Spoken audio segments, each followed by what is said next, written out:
Hi there. In this tutorial, I will show you how to compare different versions of schema.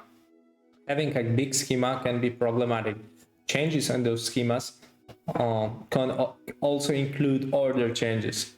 But I will show you how to avoid that when looking at the div view in our schema.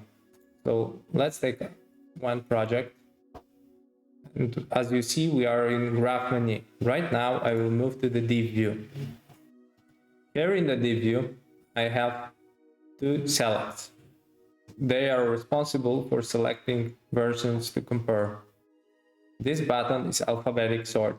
It's turned on default. What does it mean? You will see. So let's take 1, 2, 3 version and compare it with latest version. As you see, here I have a map of our differences. The differences are consistent because of alphabetic sort. Because if I turn that off, you will see the diff changed.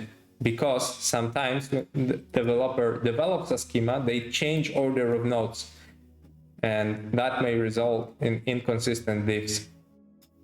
You may have seen this behavior already in Git repositories. When you have different linting configs and one developer commits a file with different linting, then you just can't read commit on code review. Here, of course, we avoid that by putting alphabetical sort on abstract syntax tree of GraphQL.